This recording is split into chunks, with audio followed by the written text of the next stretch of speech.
November 30th, 2005.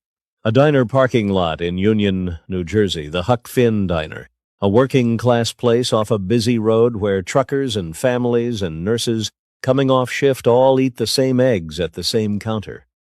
A customer walked past a parked car and stopped because something was wrong with the air. Flies on the glass. A smell coming off the trunk that a human being recognizes instantly and never forgets.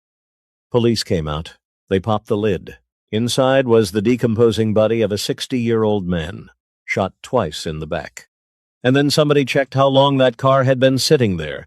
And the answer is, the reason this story is different from every other body-in-a-trunk story you have ever heard. 6 weeks. That vehicle had been parked in a public diner lot, in the open, in a New Jersey town, for roughly 6 weeks. Hundreds of people had walked past it. Waitresses had parked beside it. Nobody looked twice. And while that car sat there in plain sight, a federal courtroom in Brooklyn spent a month arguing about whether the man in the trunk was a criminal because Lawrence Ricci was, at that exact moment, a defendant on trial in the United States District Court, and the government of the United States had no idea he was already dead. That is not a missing person case. That is a man vanishing in the middle of his own federal trial. Lawrence Ricci was a reputed acting captain in the Genovese crime family, the oldest and most disciplined organization in the American underworld. And in the autumn of 2005, he was sitting at a defense table in Brooklyn, fighting a waterfront corruption case that could have put him away for years. Then, one morning, his chair was empty. It stayed empty. The judge issued a warrant. The lawyers kept arguing. The prosecution kept presenting. And the 12 people in the jury box were told, in effect, to ignore the vacancy and judge the evidence, never knowing that the defendant they were weighing was lying in a trunk 20 miles away in a diner parking lot. Then came the ending nobody writes, because no screenwriter would dare. On November 7th, 2005, that jury came back. Not guilty. All counts. All 3 defendants, including the man who wasn't there. Lawrence Ricci won. He beat the United States government. He was cleared, completely and unanimously, of every single charge. And he had been murdered before the verdict was read. 23 days later, they found what was left of him behind that diner. Now sit with the ugly arithmetic underneath that, because this is the thing that makes this case genuinely disturbing rather than merely violent. Somebody decided Lawrence Ricci was too dangerous to leave alive through a trial, and a jury of ordinary Americans then proved, beyond any argument, that he was walking out of that courtroom a free man. He was killed to prevent something that was never going to happen. Before I take you through how a man ends up dead in a parking lot while his own acquittal is being decided, do me 2 favors. Tell me in the comments where you're listening from right now, city, country, whatever it is. I want to see how far this one reaches. And subscribe if you haven't, because this is the kind of case that never got a film, never got a documentary, and has been sitting in a file for 20 years with nobody charged. All right. To understand why the Genovese family would kill one of its own captains in the middle of his own trial, you have to leave the courtroom entirely and go down to the water. Lawrence Ricci was born on June 17, 1945, and on paper he was about as unremarkable as an American man can get. His listed occupation was dairy product salesman. That's it. Milk and cheese. He had a modest criminal history that fit the profile of a low-level neighborhood guy in 1979. He was convicted for trying to squeeze $4,800 out of a restaurant owner in Parsippany, New Jersey. $4,800. That is the resume of a small-time shakedown artist, not a criminal executive. But that public record is a costume, and the Genovese family was better at costumes than anyone in the history of American organized crime. This is the outfit that put a boss in a bathrobe and had him mumble to himself on Greenwich Village street corners for years to sell the world an insanity act. Invisibility was their institutional religion. And behind the dairy salesman paperwork, federal prosecutors would eventually allege Lawrence Ricci was an acting capo, a captain with real authority over one of the most valuable pieces of ground the mob has ever held, the port. Start with the geography, because the waterfront is the mafia's oldest and most durable business, and almost nobody understands why. Everything that enters the United States by sea comes through a handful of choke points, and the ports of New York and New Jersey are among the biggest on the continent. Billions of dollars in cargo, thousands of unionized jobs, and the labor on those docks is organized under the International Longshoremen's Association. Now here is the mechanism that made the docks irresistible for 100 years. On a waterfront, the union does not merely negotiate wages. In practical terms, whoever holds sway over a local decides who works, who gets the overtime, which company's cargo moves smoothly, and which shipper suddenly develops a scheduling problem that costs him a fortune while his perishable freight sits in a container in the sun. Control the local, and you don't need to steal anything, because everyone comes to you voluntarily and pays for the privilege of not having a problem. But the case against Lawrence Ricci wasn't about muscle on a loading dock. It was about something quieter and, frankly, more modern, and this is the part that should make anybody with a job pay attention. Union members have benefit funds, health plans, prescription drug coverage, enormous pools of money set aside to pay for the medicine and medical care of working people and their families, administered through contracts with outside vendors. Those contracts are worth a fortune, and the men who award them are choosing between companies that look, on paper, entirely legitimate. Prosecutors allege that Ricci, through influence over an ILA local in Newark, helped steer that benefit business toward firms tied to organized crime, turning a longshoreman's medical fund into a revenue stream for the mob. The numbers laid out in the case were specific. Hundreds of thousands of dollars flowing toward the crime families, with the government putting the combined Genovese and Gambino take at more than $400,000, and Ricci's own personal cut at roughly $70,000.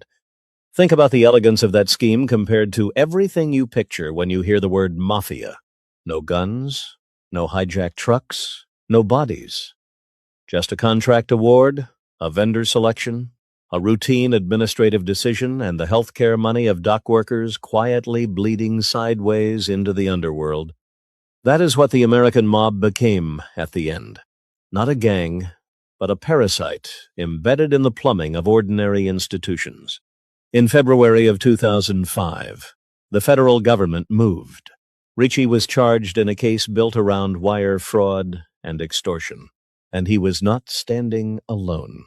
Two significant figures from the union itself were charged alongside him: Arthur Kawfee, a vice president of the ILA, and Harold Daggett, an assistant general organizer. Hold on to Daggett's name. It comes back at the end of this story in a way that connects a 20-year-old corpse to something that happened on the American waterfront very recently. The trial opened in Brooklyn in mid-September of 2005. And somewhere in that period, according to what investigators and reporters would later piece together, Lawrence Ricci faced the decision that every mob defendant eventually faces, and that almost nobody outside that world truly appreciates: the plea. Prosecutors offer a deal, plead guilty, take a defined sentence, end the uncertainty. For a man of 60 with a family and a case that carries real prison time, that offer is a lifeline. But inside a crime family, a plea is never just a legal calculation, and here is why. A guilty plea means prison. Prison means pressure. Pressure means the government now has years of leverage on a captain who knows names, routes, contracts, and murders. And the entire history of the American Mafia over the previous 2 decades was a long, humiliating parade of made men who swore they would never talk and then talked. Bosses, underbosses, acting bosses. The code had failed so many times that by 2005, the leadership of every family in New York was living in a permanent state of institutional paranoia about exactly one thing: what a squeezed man does at year 3 of a sentence. By the reporting and speculation that surrounded the case afterward, Lawrence Ricci refused. He would not take the deal. He would fight the charges and put his fate in front of a jury. Now, read that decision two different ways, because both are true at the same time. To an honorable man, refusing a plea is a declaration of innocence and nerve. He believed the government's case was weak, and he intended to prove it. To a nervous crime family, that same decision reads as reckless, a captain gambling with a trial he might lose. And if he loses, he goes inside carrying everything he knows. With a decade of federal leverage waiting to be applied, Ricci saw a fight he could win. Somebody above him saw a risk they could not control. And in that world, the way you remove a risk is not with a conversation. On the morning of October 7th, 2005, Lawrence Ricci did not appear in court. In the middle of a federal trial with the government's case underway, with his lawyers in the room, with the jury seated, the defendant simply was not there. The judge issued a warrant for his arrest. Everyone assumed the obvious thing, because it is the obvious thing. A mob defendant who vanishes mid-trial has run. That is the oldest story in the courthouse. The press treated him as a fugitive. Law enforcement treated him as a fugitive. And here is the small, brutal detail that reframes the entire month that followed. He hadn't run anywhere. By the timeline investigators later reconstructed from that car, Lawrence Ricci was already dead, and his body was already in that trunk in that diner lot, on or around the very day he was supposed to walk into court. The manhunt was chasing a man who had never left New Jersey. And the trial went on without him. Picture what that actually looked like for a month. Two co-defendants sitting at the table. One chair conspicuously, permanently empty. Prosecutors presenting their case. Defense attorneys cross-examining. Jurors doing what jurors do, trying to keep the elements straight. Taking notes, going home at night and being told not to discuss it. They were not there to solve a disappearance. They were there to weigh evidence, and by law that is exactly what they did. On November 7th, 2005, they delivered. Not guilty. Every count, every defendant. Arthur Kawfee, cleared. Harold Daggett, cleared. Lawrence Ricci, cleared in absentia, by 12 strangers who had no idea they were exonerating a corpse. Stop and appreciate what that verdict means. The jury heard the government's best case over weeks and concluded that the prosecution had not proven it. Whatever anyone believed about Lawrence Ricci's life, the legal system of the United States looked at those charges and returned the strongest answer it is capable of giving. He won. 23 days later, the smell reached a customer's nose in a parking lot in Union. Once the body was identified, the story turned upside down, overnight fugitive to victim in a single news cycle. He'd been shot twice in the back, which tells you the shape of the thing without any speculation, no confrontation, no standoff, no chance. And the placement of the car is its own kind of message, whether it was meant as one or not. This was not a body dumped in a marsh, or sunk offshore, or buried in the pine barrens, the way the New Jersey mob had solved this problem for generations.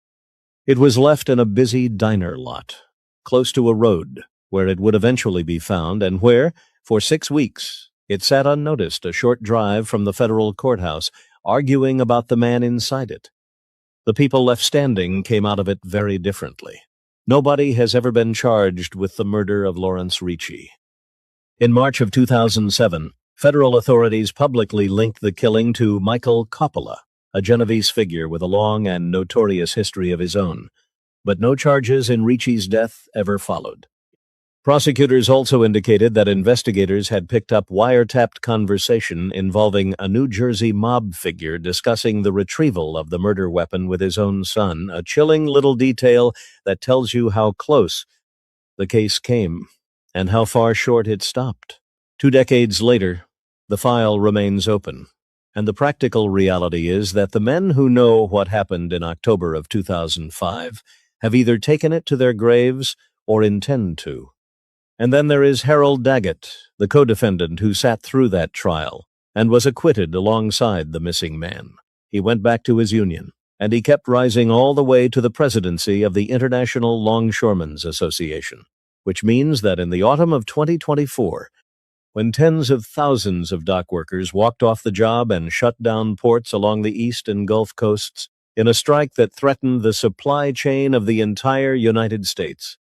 The union leader at the center of the national news had once been a defendant, in the same case as a man found shot in a car trunk in New Jersey, a case in which, it must be said clearly, a jury cleared him completely. Nothing about that verdict is in dispute. But it is a straight line from a diner parking lot in 2005 to the American economy in 2024, and almost nobody watching that strike coverage knew the line existed. November 30th, 2005. A diner park. Well, if you're old enough, if you're from around here, or you have any understanding that that is really real. I remember it clearly. Clearly. I remember it like it was yesterday. It's Sunday, guys. We're gonna get into a little Cosa Nostra conversation right after our intro song. I hope you enjoyed that pregame a little bit there. That's all. We did a little pregame. Hope everybody's well this morning. It's a beautiful Sunday morning. Why? No, the weather's not beautiful, but we woke up. We should be appreciative.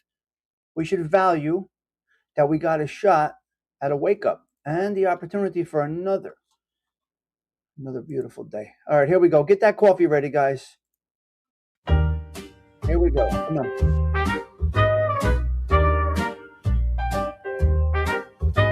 Same old stool, same old chrome and shatter. Coat on the hook like it doesn't even matter. Door swings wide and the night just steps aside when that first cup smiles at me. Morning brew at Tommy Stigs, where the troubles come in small and the dreams pour out in big. Sugar on the counter, laughs floating over the rugged. Life feels large and lovely from a little porcelain mug. Frank on the box, humming low in the corner. Steam writes my name on the glass by the order. Jokes with the boss about yesterday's close call. He says, kid, you made it, you're here, that's all. Morning brew at Tommy Stigs, where the worries shrink to crumbs on the plate beside the figs. Stories in the sunlight, stirring slow with every shrug, yeah. Life feels large and lovely from a little porcelain mug. Out on the avenue, they chase their noon. I got time on a spoon and a second cup too. Oh yeah, if the world goes fast, let it pass, let it spin. I'll be right here where my day begins. Beautiful. Morning brew with me. Morning brew at Tommy Stigs, where the city takes a breath and the heart learns gentle gigs, quiet conversation, Nice conversation. Nice. and a wink, A nod. a nod, a shrug, yeah. Life feels large and lovely from a little porcelain Me and my view, and me and you, baby. Let's go. Let's go. Just Joker. me and my view, Me and my view. and that first sip cool and new. Another beautiful day coming up. It is a beautiful day. Love it. From a little porcelain It all cup. starts. That's where it all starts. It all starts with a little love in a porcelain cup. That's how it works. Morning, guys. Salute, everybody. Hope you can see me. I'm not sure. Let me fix this here. We got this thing going on here. We'll fix that. Are we in 1080p? Let's see where we are. Camera. We are in 1080p. We are good. We are good. We are up there. Hello, guys. Good morning. Good morning. Welcome. Welcome to the social club. Hope everybody's doing well. Let me get rid of this banner. We don't need that at all. Where's the banner? Bye-bye banner. Let's take this down right there. We'll keep that nice and smooth. What do we got today? We're talking Tino Fiumara-Cosa Nostra conversations. That's what we do on Sunday. A little bit of Cosa Nostra conversation. Yes. Some like it. Some don't like it. What is it about? It's all about just a little coffee. That's all it's about. Just a little coffee and some conversation. Where's Susie? Susie, are you here? Susie Q, where are you? Hello? This down a little bit. Yeah, we'll drop that down. See if Susie's here. Pete Rizzolo, good morning. Zelda, I see you. Detroit City, you enjoyed that little clip right there? I remember clearly when that happened. I know where I was sitting when that news came out. He didn't want to take a plea. See, you go over to the Gambinos, John Gotti would kill you for taking a plea. You go to the Genovese, they wanted him to take a plea to a lesser charge. But Lawrence Ricky felt that he could beat it. So he took a shot at it. And that's what happens. So that's where you're at. That's where you are at. Let me shut this other light off. Hold on. Got a little too much light going on. I like it a little darker. Let's see if we can make it a little less light. There. Got the shadows. It's early Sunday morning coffee. That's what it is. I like it like this. Yeah, I like it a little darker. A little bit darker. Just a bit. Just a bit. A nice cup of coffee. All right, let's get into this story today, guys. What are we doing here? Yeah, what are we doing here? We're talking Tino Fiumara. Tino Fiumara. Fiumara, it means smoke. If people that don't know, the word Fiumara kind of means smoke. All right? La Fiumara, La Fiumara. Sweet Tea, hello, Buffalo Billy. Sweet Tea, hello, everybody. Sweet Tea saying hello to everybody. Susie, Buffalo Billy, I see you. Early in the morning on a Sunday, that's what we're doing. Genovese crime family, New Jersey powerhouse. Now, let's talk a little bit about this guy. Then we'll get into a couple of other bullshit items. A little bit of Catholic minute, a little Machiavelli minute. We are missing Delilah. I know Delilah's on a different time zone right now and doing all different things like warming up bottles and all these things. CG2, hope you're well out there. Bill C, hey teacher. Waking up on a Sunday morning, but you are blessed in so many other ways. You gotta just keep embracing the good things that are in our lives. Hello, Brooklyn from Sweet Tea. All right, let's do it. Let's talk. Hold on. Here, I gotta explain something to you. Let me do this here. Let me do 37 seconds. We're in. It's the Tommy Stigs Show in 3, 2, 1.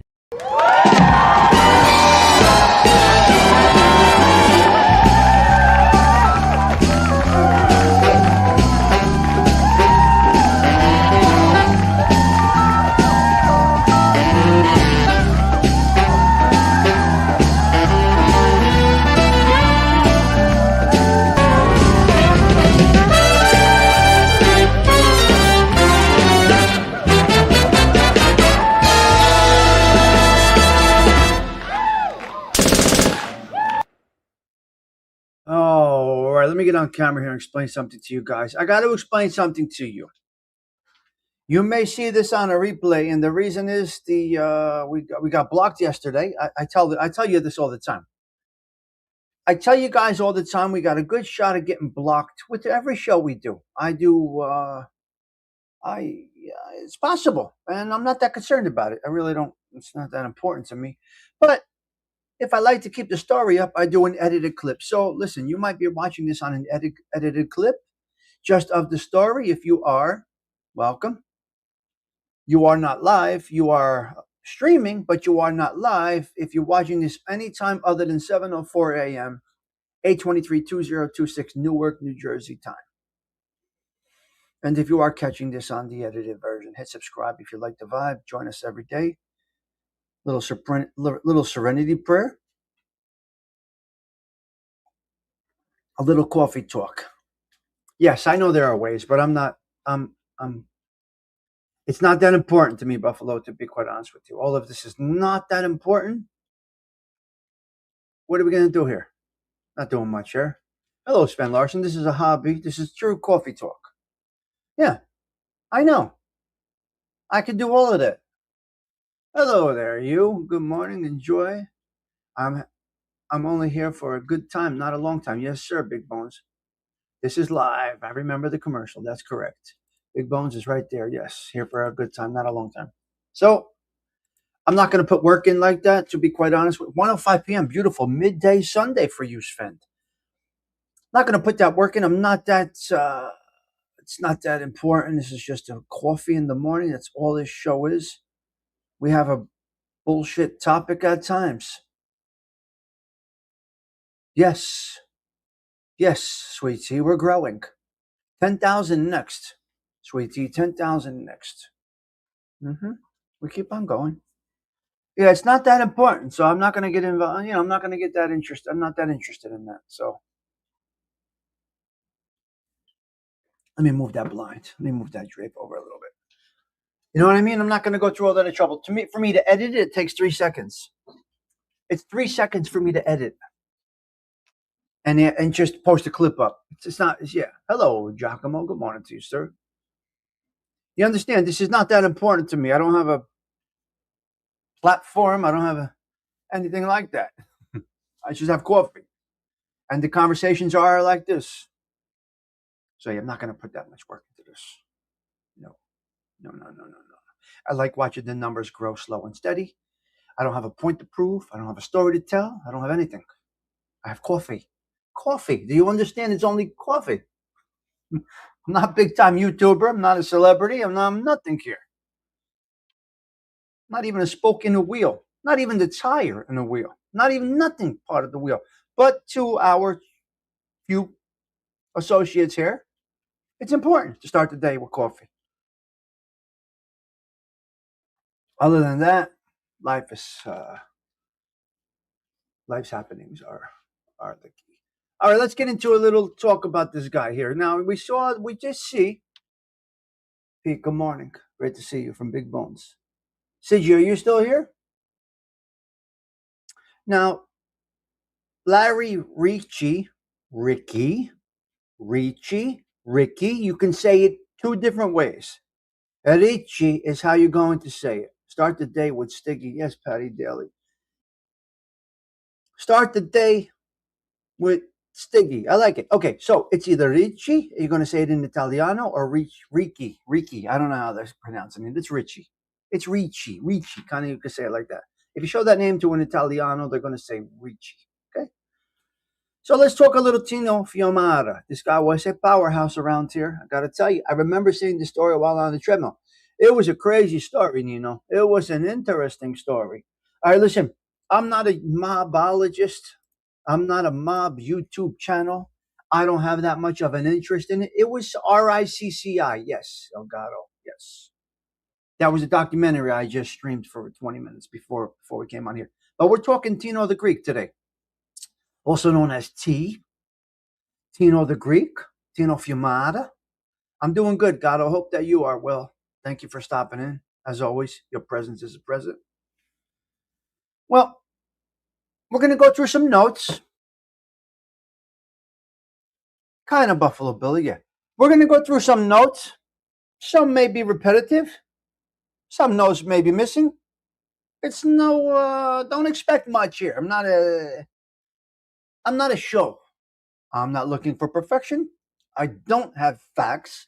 I got a little bit of data. I'll share it with you. Conversate. Go about our day. No goals here. My goal has been attained. Having coffee. I'm ready. I'm alive. I woke up today. I will not say to you anything that's fact, because I am not that ignorant. I can give you an opinion if you ask it, Bambi. But that's all that I can basically. Data.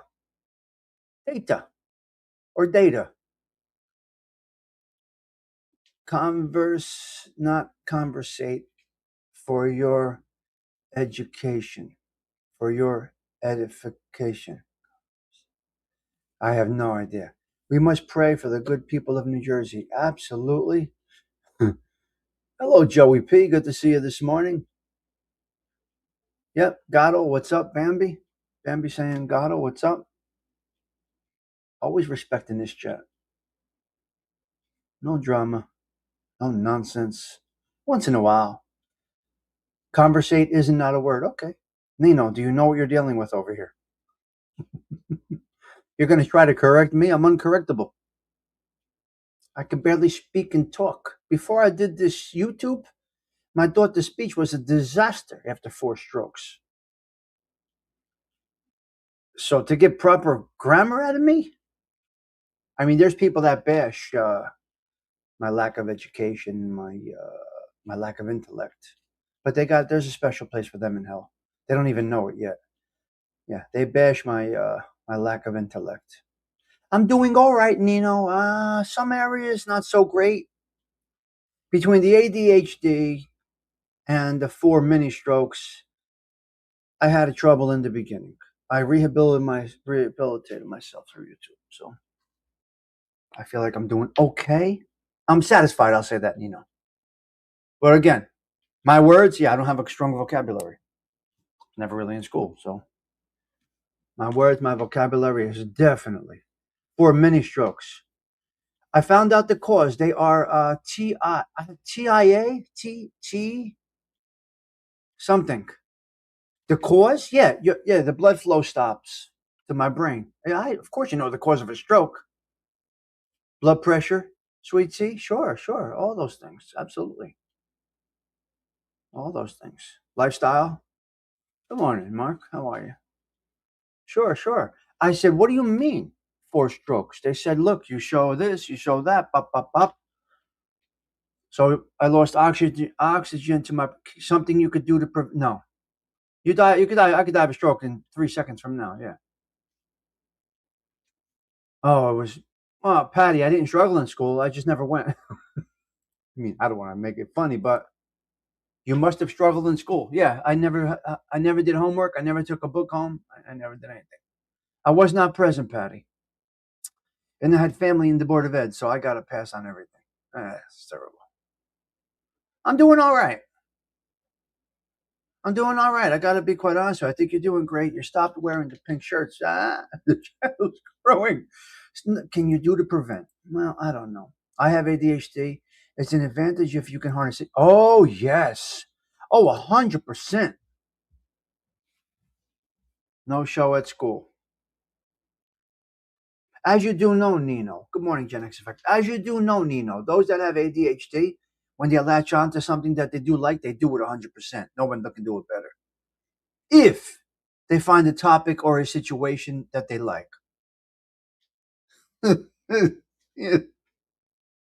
Pete, come on. Oh, my God. I'm doing all right, and I feel like I'm doing all right. So, Tommy, you seem to do well with work now. You must have found some strategies. Yes. So, yes, I lack intelligence. I know this. Yes, I lack education. Yes, I lack vocabulary. Yes, sweetie. All of that. A big fucking dummy, basically, is what I've been called and what I am. Ignorant, dummy, uneducated, demon, you name it. I've been called all of that. But shame, listen. People want to pick on your shortcomings. There's a special place in hell for them. No problem. I got that.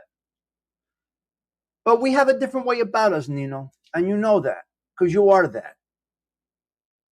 We have a different way about us. Remember, we can walk away from anything in a moment's notice without even caring or looking back. And that, you could call that a black soul at times. You could call that a dark soul at times. We just move along. Right, Nino? Anybody done did you wrong? What do we do? What do we do? We just move. We don't care. We're attached to nothing that deep. And that's bad in some ways.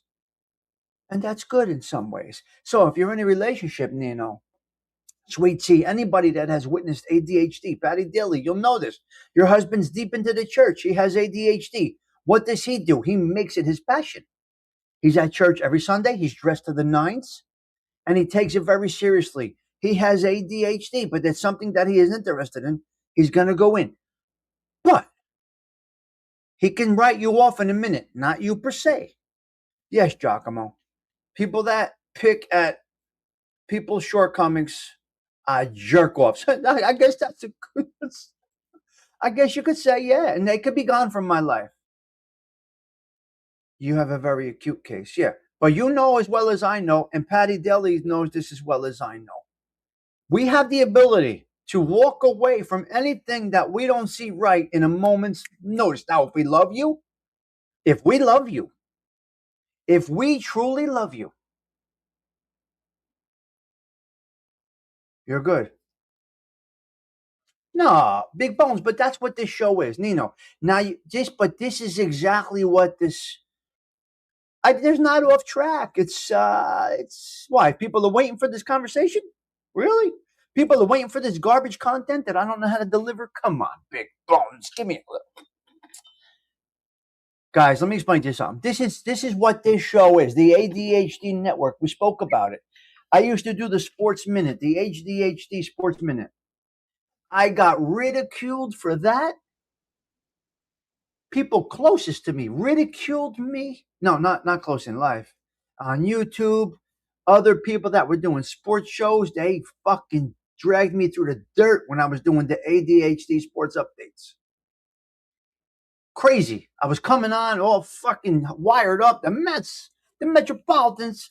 This is the ADHD Sports Network, and the Metropolitans just scored 3 runs in the 7th. We are ahead. Stay tuned for the next update. It's going to come soon. Be ready. You call this conversation? Car wash? Well, that's why I have unlimited car washes. Yeah, fuck them and their mothers is what we say.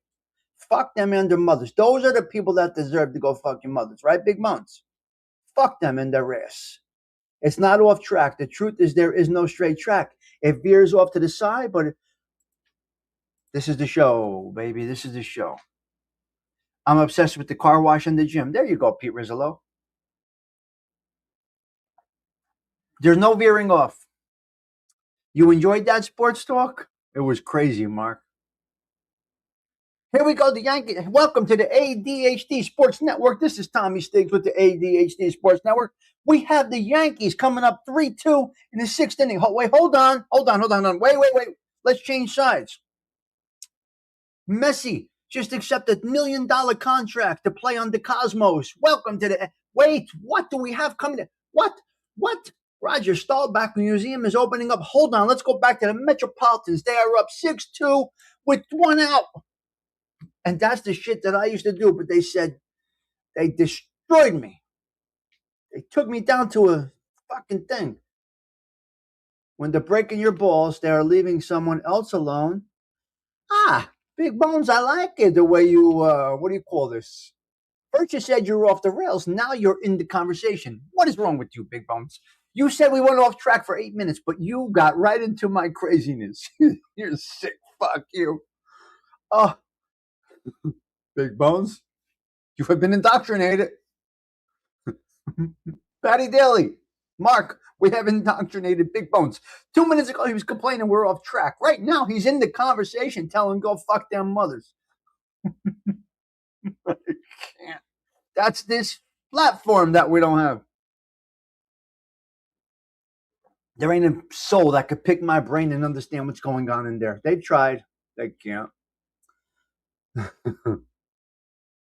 Bambi, Bambi says, can we get the mob talk? Can we get the mob talk right now? Bambi wants to know about Tino Fiumara.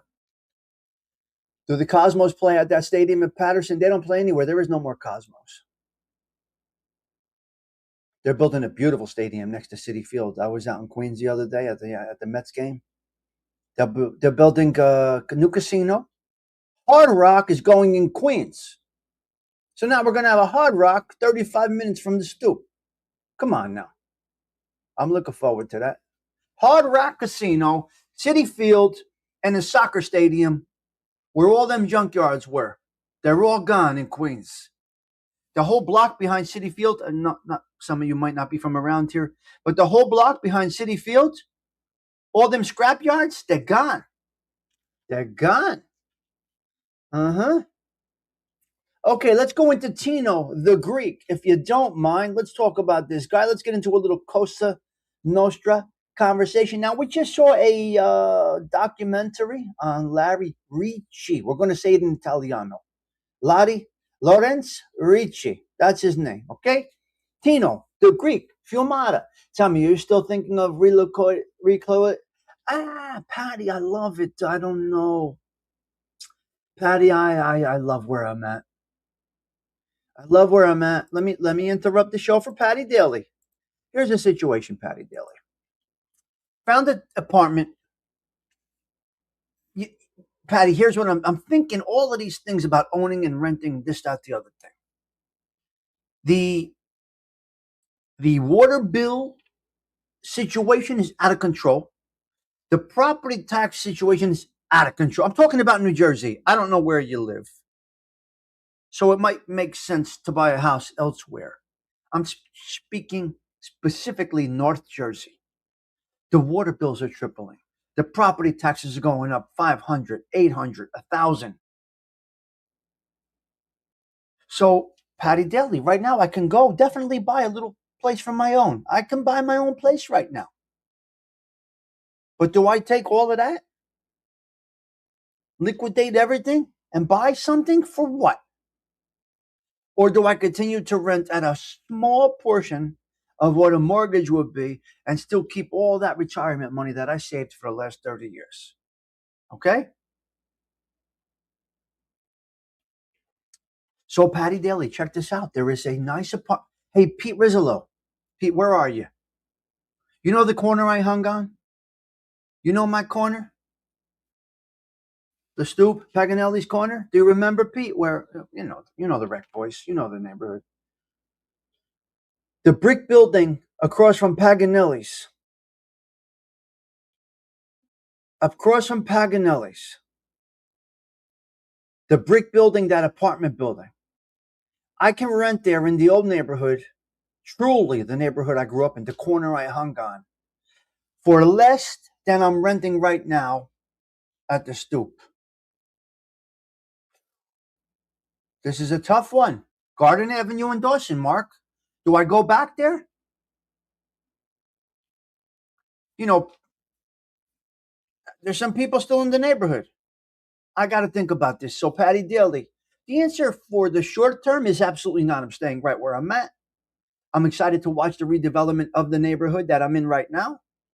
But I have a couple of other opportunities. Patty Daly, I have Bridgebrook as an opportunity. And I have Garden Avenue and Dawson on the corner as an opportunity. I don't know, Patty Daly. The answer is right now I'm staying put. The suburbs, not ready for this quite yet. Not really my cup of tea living up here in the suburbs. It's not really my thing. I think so too. I think I'm in a great spot. Yeah. Well, it's nicer than when Pete. It's nicer than when I grew up there. We had a cop on the beat. I don't even remember. Remember Victor the cop? Mark, were you still around when we had a cop in the neighborhood walking? Victor cop? Because we had 50 people hanging on the corner? Well, it's nicer than it was when we grew up there. How do you like that? It changed. It's just unbelievable. The neighborhood's clean. The houses are kept nice. The corner is good. So, Shelly, where the butcher was, it's condos now. You don't recall Victor Cop? We had a cop in the neighborhood. The cop. Vito's Market. Yes. Vito. Yeah. Well, we had Vito's Market. We had Walt's Liquor Store. And we had Paganelli's Corner. And Vic would walk the beat in our neighborhood. We needed a cop in the neighborhood. I don't know why they put a cop there. You don't see it anymore, Giacomo? What? A beat cop? We had him. We needed him, apparently. There's a lot going on in the neighborhood.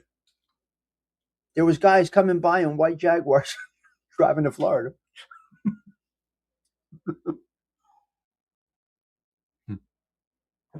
And here we are. So, Patty Daly, the answer is the Zag is gone. Yeah, zigzag is gone. Yeah. Giacomo, I know things have changed. Giacomo, are you making meatballs today or did you make them yesterday? I got to be quite honest with you guys. Giacomo, you may see me pop into your show here and there, but other than that, quite honestly, well, they got the motorcycles, Pete, too. After my show, I literally sign off of YouTube. I don't see much of it till I go to bed. If you pop on in the afternoon, I may see it. So I may pop in, but really, you consume yourself watching these shows all day and you leave yourself with an empty mind. Such a tunnel you get stuck in. So for me personally, yeah, no. It's not entertaining to me anymore, for the most part. But if Mark did a show, if Sorcelli did a show, if Patty Daly did your show, the pool is closing in about 3 weeks, Patty Daly, 4 weeks, maybe a month or so. Got to see. Yeah, I don't really log back on. I don't think I have any notifications set anymore.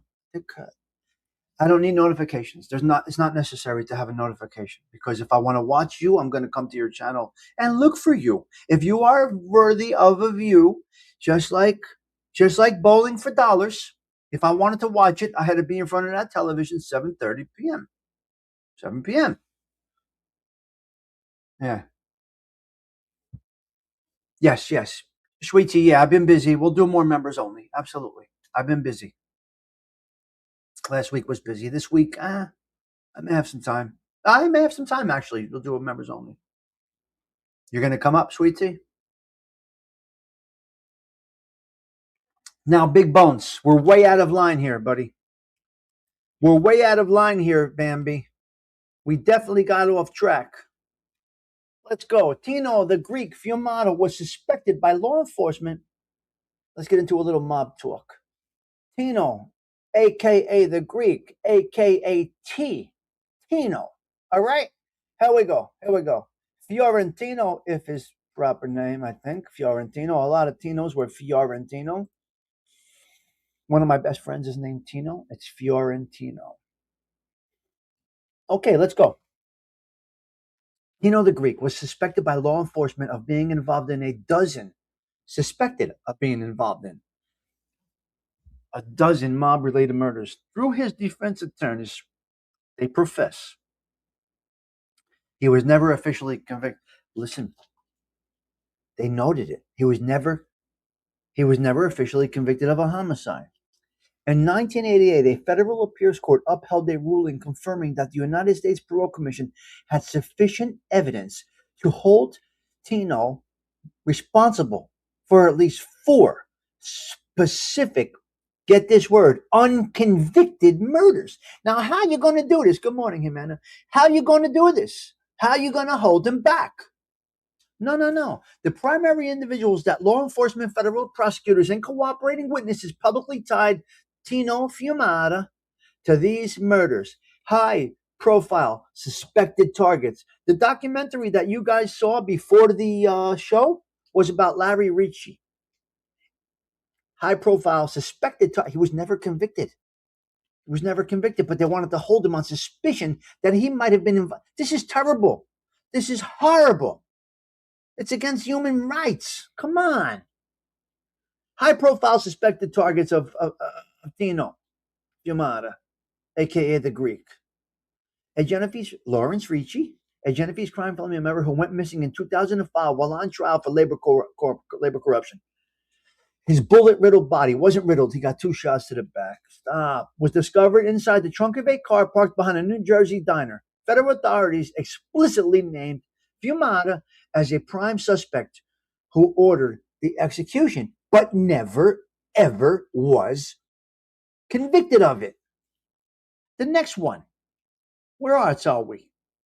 Okay, we got Johnny Coca-Cola Radieri, a Genovese crime family associate gunned down in 1977 at a Bridgewater, New Jersey motel parking lot while a temporary prison furlough was granted to him. He came out for a little bit, okay?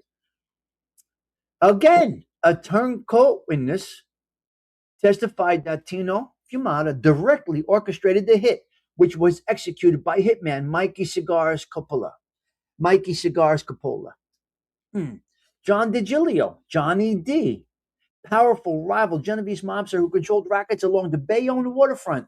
DiGilio stood directly in the way of Tino Fiumara's dominance over New Jersey docks. After a series of conflicts, DiGilio was found floating in a bag in the Hackensack, New Jersey River in 1988. An assassination, long suspected by the FBI to have been approved as well as engineered by Tino Fiumara's North Jersey Genovese crime family faction. But again, not in no, nothing. Not convicted of it. None of that. None of that. None of that. Now, he was held in high regard around here, this guy, and he was in and out of prison. Okay, let's go through a couple of other things that he's either convicted, suspected of. A childhood friend. Historically, FBI files and intelligence reports note that during Fiumara's early rise to power within a 1970s hit squad known as the Fist, he allegedly shot a close childhood friend to death over a minor, trivial dispute. He did not care. He was dark. Listen, look, the guy was dark. If you go by the data, the guy was dark. All right? An unnamed mob associate, law enforcement intelligence heavily linked Tino Fiumara to the cold-blooded garroting, oh my God, of an associate who was strangled to death with a piano wire. Billy Mann, a DeCavalcante crime family associate who was shot and killed in Elizabeth, New Jersey hotel parking lot in October 1980. What? Billy Mann was allegedly targeted because he was heavily in debt and had allegedly scammed a member of Tino Fiumara's crew during an illicit transaction. The guy is tough. There's no doubt about it. But all of these are suspected things. They're not convictions. Let's go down the line over here. Let's see what else Tino Fiumara has. All right. At the 1959, at the age of 18, he was. Here is his rise in the Genovese crime family. Early life and violent beginnings, 1950s to the 1960s. At age 18 in 1959, Tino Fiumara was arrested for atrocious assault and battery after nearly killing a motorist with a knife during a dispute over a double parked car in the New Jersey city of Newark. 1961, convicted of atrocious assault, serving 17 months in prison. During this era, he operated as a young associate for the Bruno and Genovese crime families. So he was everywhere. He didn't have a specific home yet. All right. 1965, while out on parole, Fiumara was arrested again for slashing a man's neck following a minor traffic accident. He was a rough guy, man. There ain't no doubt about it. Rise to fame, rise to power, waterfront dominance. In the 70s, early 1970s, yes, Tino Fiumara took control of the Genovese family's northern New Jersey crew. He formed a highly feared hit squad known as, they were called the Fist, and aggressively seized control of the lucrative Newark, New Jersey and Elizabeth, New Jersey port shipping docks, the biggest docks in the country. Yep. Okay, let's see what else we got. Let's keep going down the line here. 1967, alleged by federal authorities to have personally executed 3 men, Peter Montello, Patsy Colucci, and Nicholas Colucci at the Club 309 in Newark, New Jersey. Though he was never tried for the triple homicide. Here's what I'm saying. Y'all follow what I mean? Okay? Let's keep on going. Okay, let's go down to early 70s. We got the Fist. 1978, convicted in Newark, New Jersey of extortion. 1979, convicted in Manhattan federal court of RICO conspiracy, 35 counts, and Habak's extortion, and as well as tax evasion and labor racketeering on the New York and New Jersey waterfronts. He was sentenced to 25 years in federal prison in 1979. 1980s. Despite being incarcerated at Leavenworth Prison, his authority grew. Law enforcement recognized him as the original capodicino of the New Jersey faction, relaying orders from behind bars. 1994, formally consolidated power over all northern New Jersey Genovese operations after the imprisonment and former Genovese consigliere Louis Bobby Manna. You see, Bobby Manna got put in jail because Bobby Manna got put in jail. Tino took over after Bobby got put in jail. Louis is his real name. Louis Manna. And Tommy Manna. I used to see Tommy all the time down the shore. Louis Manna, Bobby Manna got put in prison for life for conspiracy to murder John Gotti. Now, if Bobby Manna did not go to prison, this Genovese North Jersey crew was going to take out John Gotti. There's no doubt about it. It might have been Tino's crew under the direction of Bobby Manna. See, Tino never tested the authority. He went with the program. Wherever they put him, he went. He never tested authority. He didn't look out to take Bobby Manna. He didn't, apparently, from what I understand, he did not look to take out Bobby Manna. He was 100% behind the plot to kill John Gotti. The whole North Jersey mafia was looking to take him out because that's what they felt was the right thing to do. I disagree with it. When Gotti came into power, things got much better for a lot of people. I think it was a better time, but he went against all those rules by taking out Paul Castellano. And who knows? Anyway, back to it. Oh, no. If they listen, if Bobby Manna didn't take a pinch on that wiretap that he was plotting to kill, Gotti would have been gone quite quickly, actually. Because if you put Bobby Manna on this, if you put Tino on this execution of Mr. John Gotti, there's a good chance it's going to happen. But Bobby Manna got convicted of it and sentenced to life. It fell apart. At that time, Tino took over. Let's go into it. I don't want to. I want to read some notes as I do this. Yeah, you're folding clothes. Okay, Patty. Well, this is our neighborhood. You know all about this, Patty. Yeah. Okay. Yeah. Good. I'm glad you guys are chatting about this. This is good. Okay. Let me say this one more time. 1994, formally consolidated. This is what Tino did. The power he had. He formally consolidated power of all northern New Jersey Genovese operations after the imprisonment of former consigliere Louis Bobby Manna. 1999, released from federal prison on high-level parole after serving 15 years. He initially located to Long Island to evade constant surveillance. Now, actually, he was in Seabright, New Jersey, so he was down at the Jersey Shore. Parole violations and final years. 2003, he was sentenced to 8 months for a parole violation after court wiretaps caught him secretly communicating with Michael Coppola, who was a fugitive for 25, 30 years. 2005, released from prison again later that year. The decomposing body of acting captain Lawrence Ricci was discovered in a diner parking lot in a trunk in New Jersey. Law enforcement strongly suggested and suspected Fiumara ordered the hit of Ricci's refusal to take a plea deal. See, here's the difference there. They wanted Larry to take a plea.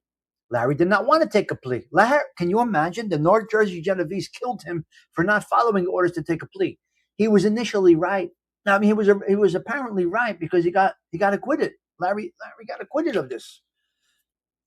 But in North Jersey, if you don't right, he told you to take a plea. You didn't take a plea, they clipped you. God, unbelievable. 2005, 2008, following the death of family head Vincent Gigante, the FBI identified Fiumara as the top contender and acting boss of the entire Genovese crime family, utilizing street enforcer Stephen DiPiero to run the docks. September 16th, 2010, Tino Fiumara dies of pancreatic cancer at the age of 69 in Long Island because of his legendary use of body double. Check this out. Okay. I'm going to get into a couple of more things, but when Tino died, now this is known, I'm going to go deeper into the data, and I'm sure some of it is there. This guy used to ride in trunks, use like Halloween costumes and shit to evade, switch cars. I don't know if you saw in the movie Casino, I think it was, where Joe Pesci switches cars all the time when he goes out, parking garages and shit like that. Yeah. Zelda, it all depends on the case. It's not always better to take a plea. He felt he could beat it. Genovese are smart, no trails. He was smart. Tino was very shrewd. Oh, yeah. Yeah, Pete. Well, anyway, he dies in 2010 of pancreatic cancer at the age of 69. What FBI agents did, because of his legendary shenanigans of hiding in trunks and doing shit like that, they took extraordinary measures to verify the corpse. That's what they did. All right, so extreme counter surveillance techniques before we end this. Trunk rider. Tino Fiumara routinely traveled hidden inside the trunks of cars to slip past FBI trails. Tragic rebel. He deliberately drove the wrong way down one-way streets and sped up highway exit ramps to spot undercover vehicles. Bicycle business. He used bicycles to navigate dense areas where cars could easily be tracked. Safe zones. He maintained a strict, memorized mental list of 20 specific locations where he knew bugs could not hear or watch him. You have to understand something. He had no vices. He wasn't worrying about the Giants beating the Jets. He wasn't worrying about the Subway Series. He wasn't worried about the Giants giving 7 points. He didn't care about the Steelers or the 76 Super. He didn't care. He was focused on what his business was. He wasn't a degenerate in that respect. He was a ruthless, dark soul killer, allegedly, but no phone rule. He completely avoided standard telephones, relying strictly on public phone booths and digital pagers for business. Fearsome nicknames and reputation of Tino Fiumara. Shark Eyes. Mob associates gave him this chilling moniker because of his incredibly dark, intimidating, and unflinching stare. Look at his eyes right there in that picture. Look how dark his eyeballs are. Look around the tops of his eyes. Now he's got a little smirky smile there. He's got a little smirky smile in this thumbnail here, but you can see the darkness coming through. The good-looking guy, in stark contrast to his violent reputation, low-level wise guys use this phrase, or simply T, to refer to him because they were terrified to utter his real name. They called him T, the handsome guy, other names like this. So he was a notorious figure in the past. Yes, trunk rider, tragic rebel, no phones, fearsome, shark eyes, the good-looking guy, the Greek. Despite his Sicilian heritage, he earned this name simply because he operated a highly lucrative crew in heavily Greek neighborhoods in Bergen County, New Jersey. Pop culture, anything on him? The Christie Connection, Governor Christie, New Jersey. The Christie Connection, during his 2009 gubernatorial run, it was revealed that former New Jersey Governor Chris Christie had a distant family tie to Fiumara. Tino Fiumara was the brother of Christie's aunt's husband. Christie had previously recused himself from cases involving him. Uncharged legacy. Fiumara was heavily suspected by law enforcement of personally committing or ordering over a dozen mafia hits, including the infamous piano wire murder of an associate, the triple homicide inside a Newark club, and that of Larry Ricci. One final illusion, faking his death. Fiumara was so legendary for his disappearing acts that when he passed away from pancreatic cancer in 2010, the FBI was skeptical. The FBI was skeptical. They refused to believe it. They launched an extraordinary verification process to confirm he hadn't just escaped, the law one last time. Hello there, you. He was paranoid, betrayed people because he was told to. Secret debt, hounded beyond the grave. His reputation for being elusive was so profound that federal investigators did not believe he was dead. Unbelievable. Fiumara died just as the government was preparing a massive multi-state mafia sweep. He lived just a few weeks longer. If he lived just a few weeks longer, he would have faced a barrage of federal racketeering and murder charges, ensuring he would die in a prison cell instead of at his home. Mr. Tino Fiumara, a lifelong, loyal Genovese crime family powerhouse, died at home from pancreatic cancer in his own bed after being suspected of 12 murders. The guy was just that careful, just that smart. And them Jersey boys, they're a tight crew. Them New Jersey Genovese boys, they are a tight crew. Outsiders need not apply. They don't want New York guys in their crews. Too much going on in New York City. Way too many people. Not a good place to have a crime family. See, that's where a lot of these crime families mess things up. They switch Jersey guys into the New York crews. They put New York guys into Jersey crews. They messed everything up. The Jersey crews that were all neighborhood friends, neighborhood kids that grew up together, they were always solid. Other than Tommy Riccardi and Anthony Asatero. That's just crazy that those two went bad.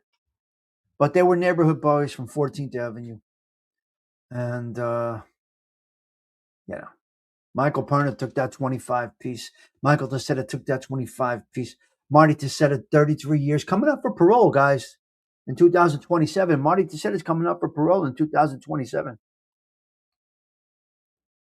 So anyway, that's our story about this underworld, the legendary, in their world, legendary Tino T, a.k.a. the Greek Fiumara. And there you have it. That is the story of Tino Fiumara. Wow. All right. Crazy guy. Got to tell you, crazy guy. Did some crazy things.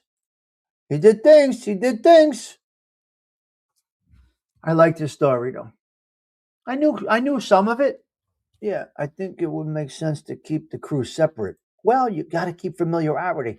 You're going to lack loyalty from outside individuals, right? You're going to lack loyalty. Outsiders need not apply. Your crews are made up of 10 guys. This is how it's supposed to work. Does anybody care to know how this is supposed to work or no? You want the breakdown? I'll give you the breakdown real quickly if you would like. Let me know if you want to hear it.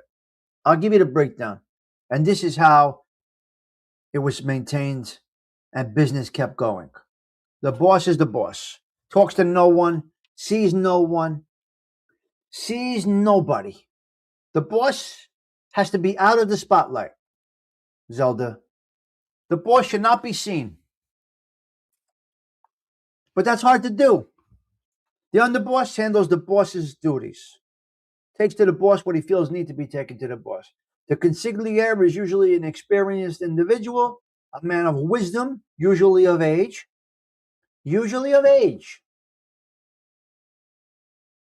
who kind of guides a little bit around and this and that, helps make decisions, works with the underboss. The consigliere works with the captains. Now, the underboss and the consigliere work directly with the captains. Now, here's where the captain position is big. There can be 12, 15, 20, 100 captains. And here is where you do this to keep the family running well. A captain should only have a crew of 10. That is the max. A capo di cena is only supposed to have a borgata of 10. You could check this out. And then that crew of 10 soldiers has a slew of associates that know nothing about who they don't know who their soldier's captain is. Right? If Patty Daly is an associate in my crew and Zelda's my captain, Zelda's my captain. I'm the what do you call this? The soldier. Patty Daly is my associate. Patty Daly is amongst 100 associates. Right? And then the associate never knows who the captain is. It's never spoken of. So if it's kept the original way, that's how it works. The captain has a crew of 10. He will pick a quality individual in that crew to form another crew. Right? Patty Daly becomes a made guy in Zelda's crew. They discuss it at the higher level. Okay, we think Patty Daly should get a captain's position. Patty Daly's job is to get 10 more quality earners in her borgata.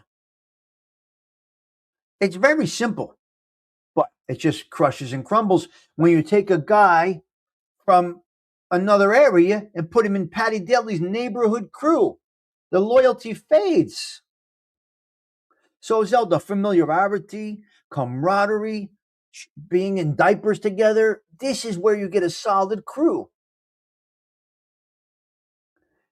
In theory, it's supposed to work well, Pete. But it's a disaster. I'm just telling you that's the original structure. Boss, underboss, consigliere, capo de chains, the captains. In the captains, 10 soldiers. Soldiers, hundreds of associates. Soldiers within that crew. The captain can decide, okay, he's going to recommend to the underboss, let's make Patty a captain. Patty's earning well. There's a great crew of associates. Let's build another borgata. It fails because of loyalty. It fails because of greed, and it fails because of prison time. That's why. See, Zelda, years ago, people were charged with individual crimes, which was no problem. Now, when you're linked in RICO and these conspiracy things, you're linked. It's just the FBI broke them up. Quite honestly, they broke them. You could say you can give the FBI a check mark for breaking the mob with the RICO. You can not blame, but you could give that credit to Giuliani. RICO killed it. RICO just destroyed it. Disloyalty is human. I get it. But look at Tino. Look at a guy like Tino. Look at a guy like Pee Wee. Patty Daly. Look at a guy like Big John. They went to the gate. Look at Big John. There was loyalty in that neighborhood. George Sorcelli, let me know. You saw the guys over there. Pete, you saw the guys over there. You know, they were solid with each other. There was no defectors. Very, very few defectors when you have a neighborhood crew together. It's just fact. Yeah. So we only talk about this stuff on Sundays, guys. I like doing this on Sundays. Because years ago, right at this time, Big John. From Belleville or Newark, wherever, Bloomfield, Patty Daly's neighborhood. I do this on Sunday because right about this time, we would be pulling out the lines in about an hour. We will be pulling out the starting lines for the games. I think there's preseason on right now. Steve Lanahan, but he routed it out, yeah. Right now, well, I would probably still be coming in from the night before. I'm talking in years ago, 90s, 80s. I would be coming in from a night out of partying. Right now, I would probably still have my sports jacket on. My mother would be frying meatballs while I walked in the house, Patty Daly. Right now, I would dip a piece of bread into the gravy, into the sugo, shape up, and I would get down to the club. I would get to Roosevelt Avenue. Then I would go over to Bloomfield Avenue to get the starting lines because Philly's club had the starting lines. Philly's club had the starting lines. I would bring them back to Roosevelt Avenue, and those would be our starting lines. And then I would go work some phones a little bit. I really was not that interested in it, to be honest with you, gambling, because I didn't follow sports. I would write whatever you bet, but I didn't really give a fuck. I didn't care about gambling. I really didn't. I would care more about loan sharking than I would gambling. I would say that that's more of my desire. But I didn't have any vices, so they wanted me involved in gambling stuff. So What are you going to do when you have no vices? You're good at it. If you're a degenerate gambler being a bookmaker, it's a problem. You can't be trusted. They'll shoot you eventually. You can't be trusted. If you're a degenerate gambler bookmaker, you can't be trusted. I'm sorry, you just can't.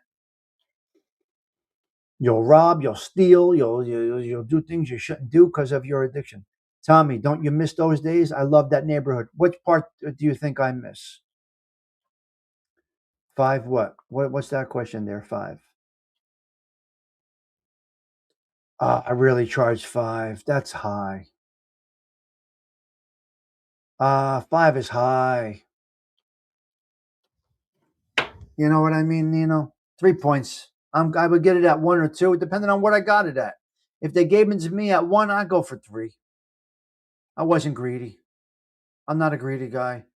5 points is quite a bit, but there are some that I charge 5 points on the Gino. Yeah. Yeah. Think about this. On the Gino, getting $50 a week weight on the VIG. 100%. What you borrow for half a point, I never got a half a point. My lowest was a point, and I was happy with that. If I had to borrow at 3, some guys, yeah, 3% typically. I would go with a 3. 3 was a common. Yeah.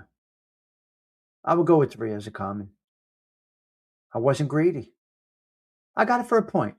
They got to make money too. You know what I mean, Nino? Half a point. That's crazy. That's crazy. A half a point. That's beautiful. Oh my God. No, I get at a point. Sometimes 2, depending on what's going on. If I got it at 2, I got to push. I'll go to 4 points. 5 points was rare for me, but I had a few at 5. 3 was my number, Nino. I like that better than gambling, personally.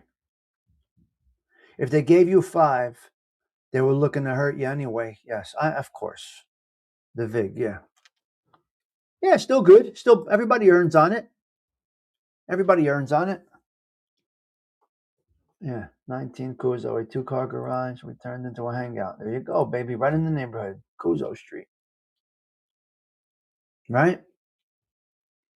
Everybody earns on it. You know what happened? I'm going to tell you a quick story. When I got in trouble, there was $10,000 floating on the street, right? Certain individuals borrowed $10,000. Check this out. Check this out, Nino. Certain individuals borrowed 10 large. We were collecting on it for a long time. We got the 10 back over. We got the 10 back over. Now, we let the 10 go. I didn't make that decision. Somebody else made the decision. You know what? Let's let that 10 go.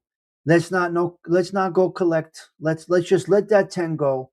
They did some numbers. What did we make on this 10 large? We made some money on this 10. You know what? We got to let the 10 go. If not, we got to go collect this 10.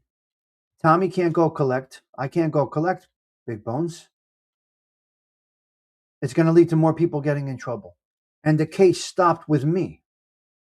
So they had to think this, Big Bones. This is logical thinking. And the problem is people don't think this way, Big Bones. People don't think logical. They think greed.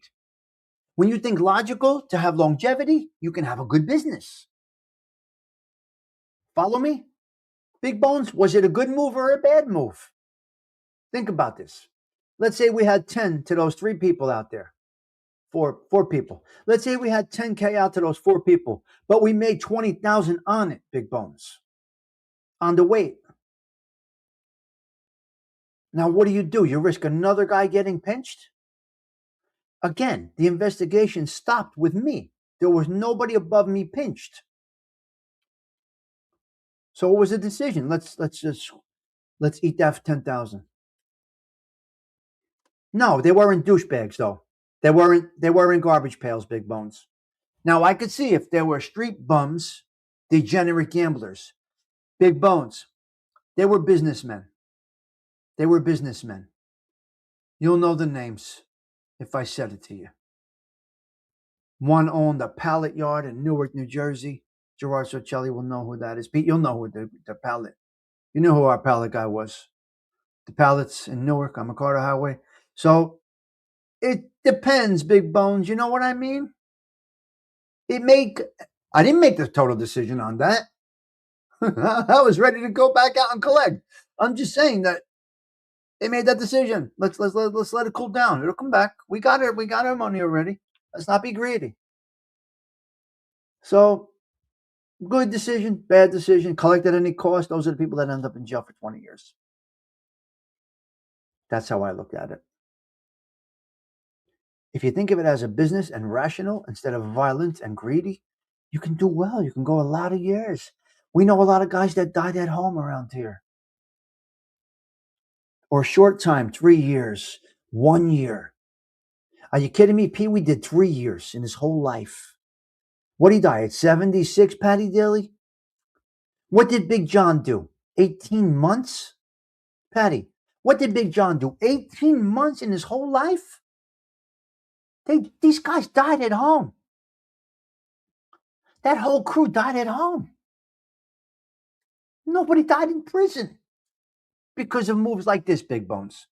So you got to think, it's tough to think that way, I'm sure. But rational. Yeah. It's interesting. It's interesting. It can go a lot of different ways. That whole crew died at home, Pete. Every one of them. Seriously, 18 months, 1 year. They did under a year, these guys. They went a whole lifetime in the streets. Listen, where we're from, Juicy did a lot of time, but that's a different story. Juicy did a lot of time. Yes, he did. Juicy got a lot, man. And so did Nicky Mita. Well, no. Yeah, Juicy DeMonico, he did a lot of time. He's 97 right now. Wait, Juicy's like 97 right now. What's up, Cheech? But he's home. He's going to die at home. Unfortunately, Kabert died because John Gotti wouldn't let him take a plea. Buddy died in prison. Buddy died on house arrest, lung cancer.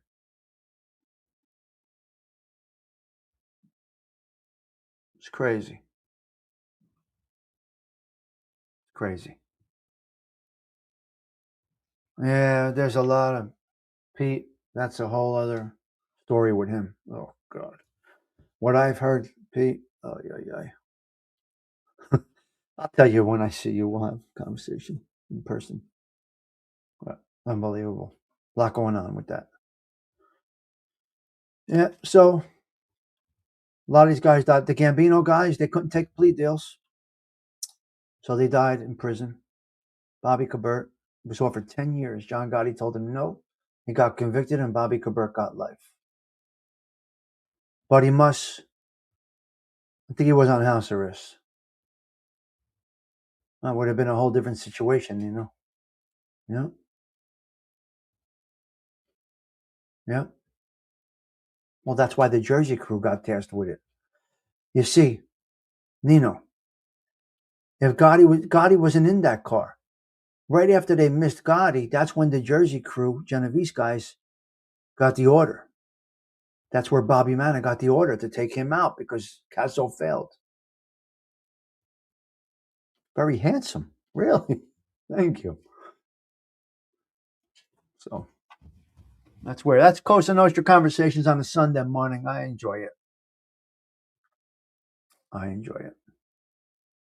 Yeah. Yes.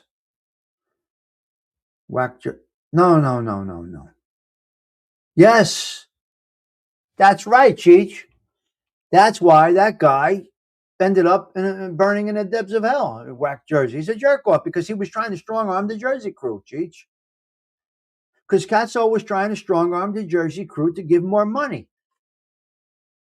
Esoterico, they said, go fuck yourself. We're not giving you more money. They held out. It ended up being a disaster for everybody, but they held out. They wouldn't give in.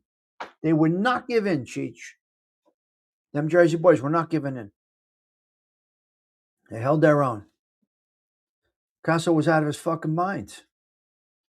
Animale. He tried to say, whack the whole Jersey crew. Whack the whole Jersey crew because they won't kick up enough. Because you're greedy motherfucker. And that's what I was saying, Big Bones, about making these calculated, conscious decisions. You got to treat it like a business as well. Right. Now, if Cheech was a degenerate gambler, Big Bones, if Cheech and Nino and Patty Daly were degenerate gamblers who owed money, you're right. You got to set that precedent. You got to set that standard. In 20 seconds, you could come up with 10 guys back from North Jersey to do that job. I mean, a lot. It didn't work too well. I would bring them food when they were hiding out. They were right in Nutley. Yes, they were hiding out in Nutley. That's right. That's right. Oh, my God. Yep. There's so much to talk about, but we only do this a little bit on Sunday. Of course, you were not a degenerate gambler. Nino, that's life around here. I don't want to say still to this day, but that is life around here. Yeah, Big Bones. Katso was in Bud Lake, New Jersey, or Lake Apacon somewhere. In a safe house up in Lake Apacon or somewhere. Katso was here in Jersey. Yeah. It's crazy. It's unbelievable. So, Nino, I don't typically talk about all of this stuff. It's not my thing. I'm not really that interested in the Cosa Nostra conversation. But on Sunday, we dip into it a little bit. Now, Pete's not saying anybody that could get anybody in trouble. Oh, it's Bud Lake. Hello, Mr. Gerard. Oh, Mount Olive. Oh, Bud Lake, Mount Olive. That's all the same. All them guys born in the 30s and early 40s were no joke, right? So, Big Bones, does it make a little more sense when I put it in that way? In that way? Do you think these conversations are fascinating? It's just Sunday. It's what we do, Zelda. Only on Sundays. Only on Sundays. As the meatballs are frying and the sun is coming up. Look at the sun coming up right now. Beautiful. This is Sunday. The sun is rising. It's a beautiful day. Now, Zelda, you got to make a decision right now. We do have to go with the Catholic minute, and we do have to go with the Machiavelli minute. So what shall we do? It's so different than when you're seeing in the movies. Well, it's not. Peter was part of the last real piece of mob history after that. Capos dealing pills. Yeah, terrible. Right, Gerard, isn't that hysterical?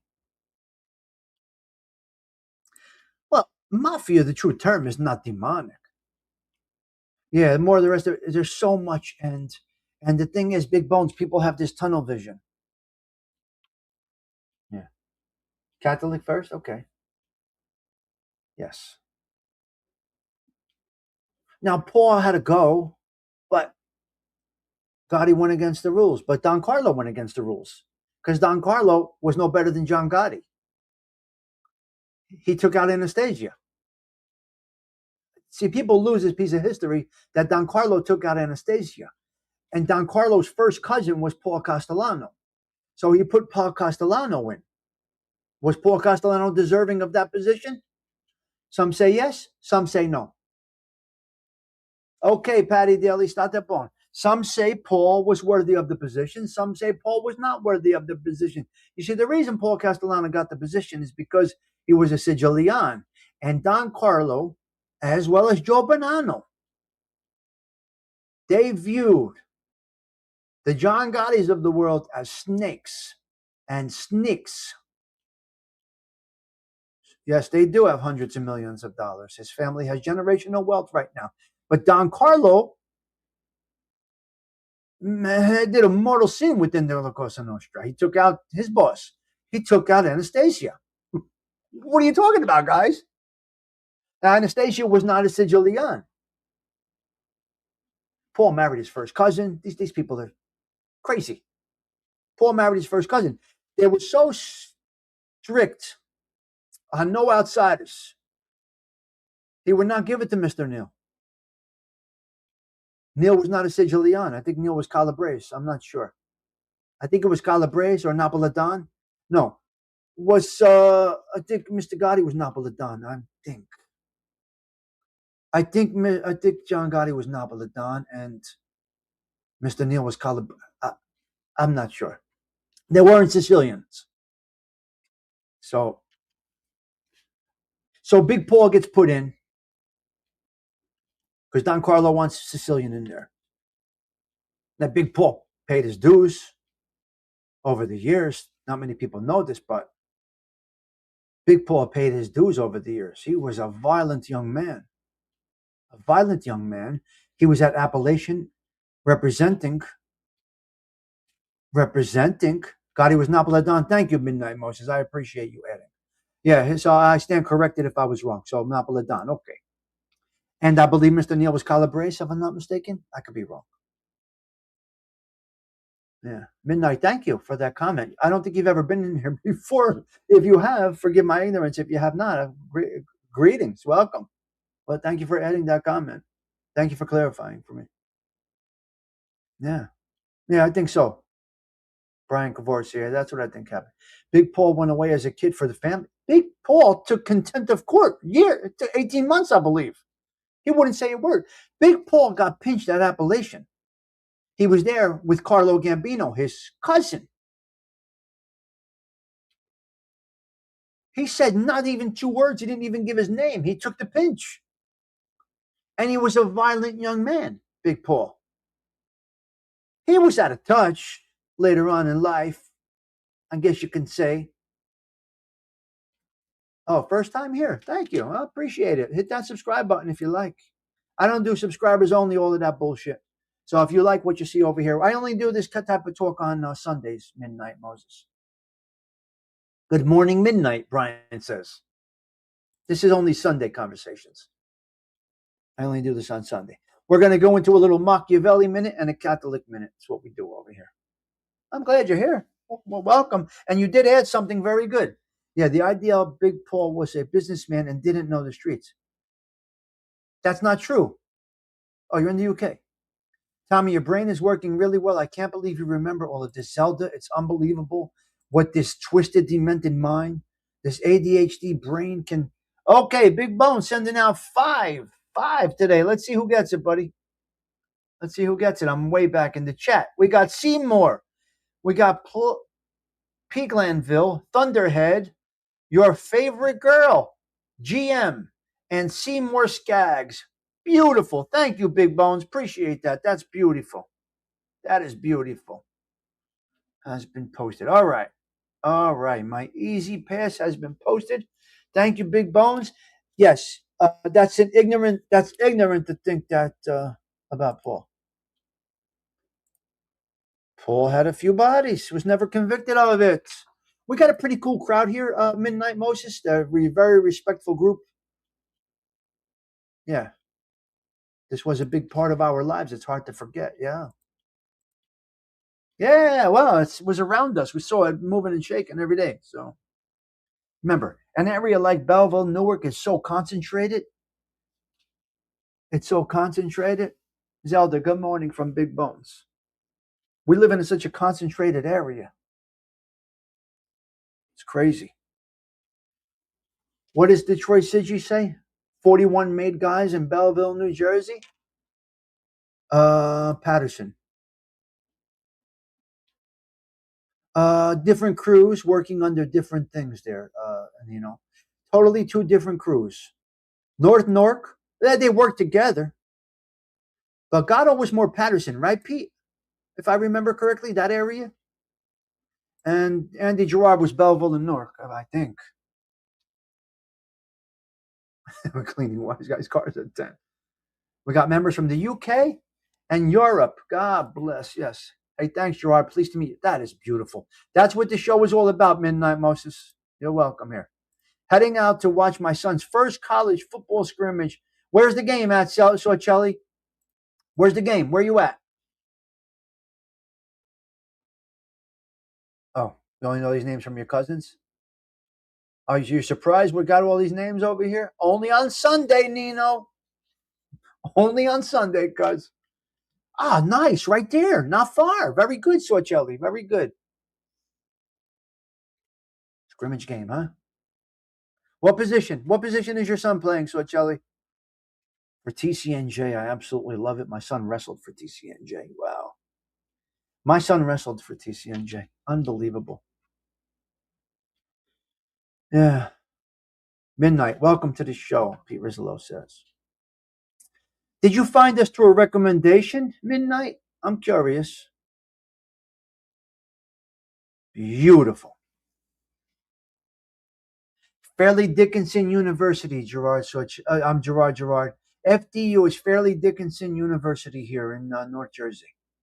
Fairleigh Dickinson, yeah. Yeah. I'm proud when I see that. Neighborhood guys, kids in college, starting families, good careers. This is what I love. This is what I get to see here. Brian, good morning from Pete Rizzo. So did I miss anything? Somebody asked a question. Good morning, Mr. Steven. Just getting home from New York Yankees games. Did you do 2 games? Steven, did you go to 2? God bless you. Yeah, the algorithm recommended. Oh, you got the best mob documentary at the moment. Now, how do I get your channel? I need Moses' channel now. Can somebody please drop Moses' link, please? He's in the mob genre. Again, not my thing in total, but let's go to it. Let's go right to it. Oh. Oh. Oh. Oh, God. Oh, my God. Yep. Where is it? Come on, drop it. If I can find it. Wow, I got a lot of messages here to go through. Okay, I got you. All right, good. All right, so that's that. Let's go into the Catholic Minute right now. Well, we have respect, man. We have respect. Wasn't breaking my balls. Yeah. All right, let me do this. Let's go into the Catholic Minute right now. I got to get out of here. It's time to go. The day is absolutely starting right now. Let's get Catholic for a minute. Where are we? And we got a Machiavelli minute, Angelique. Let's go. Catholic first. Zelda says Catholicism first. Everybody settle in. Let's change the vibe a little bit. Let's get into a little prayer today. Here we go. Today he speaks of the blessed ones, faithful lives we've told for our heart. To Stigs, Catholic Minute, reading so. Today, ladies and gentlemen, on this Sunday, we're going to send our prayers out to the animals. I saw a lot of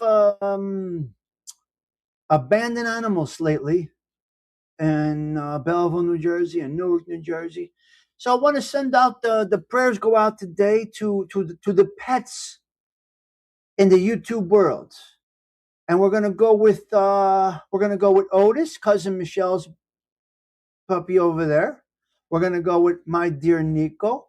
We're gonna go with my departed Luca. We're gonna go with Vito, the pit bull. We're going to go with I think Maurice's dog's name is possibly Rocco, if I remember correctly. I don't really watch that anymore, so I think his dog's name is Rocco.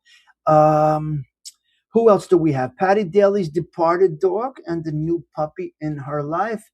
A couple of cats out there, people that have cats, people that have dogs. So anyway, this prayer goes out to all of those that are caring for man's best friend, cats, dogs, all of these animals.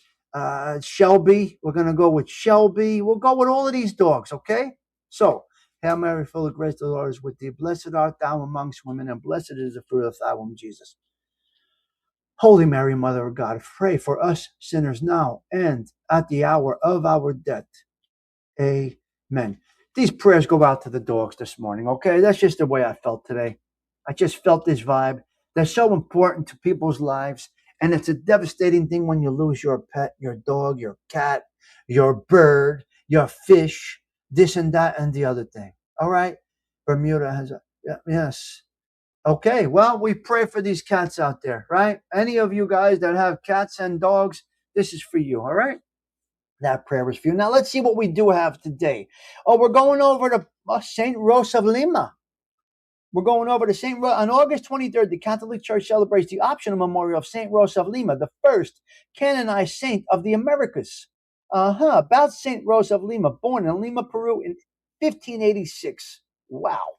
Vocation, became a lay member of the Third Order of St. Dominic, living a life of intense prayer, severe penance, and service to the poor. Patronage, Santa Rosa of Lima, the patron saint of Peru, the Americas, indigenous people, florists, gardeners, and those suffering from family troubles or ridicule from others. Oh my God. If you're ridiculing somebody today, you're going to the depths of hell. Oh my goodness. Well, listen, if you're being ridiculed, pray to St. Rose of Lima, Peru. St. Rose is going to work as your horns going back. You understand? We're going to push back on that. Beautiful. I didn't know this. Somebody that put stain on your name and ridicule you for the way you are, the things you are, your shortcomings. You got the patron saint of Peru behind you, Santa Rosa Lima. Beautiful saint. All right, very good. Calendar notes, while the worldwide universal calendar celebrated her feast on August 23rd, some regions such as Peru and pre-1970 traditional calendar celebrate her on August 30th. You can read more about that. There's a lot of different things. Primo, my man. What's going on, Primo? Hope you're well. All right, let's go into the Machiavelli minute right now. Let's see what Machiavelli tells us today. Here we go. Machiavelli. Let's get into the demonic teachings of this individual. Tommy Stigs explores the sinister mind of Niccolo Machiavelli. I step inside where the cold truth cuts so carefully.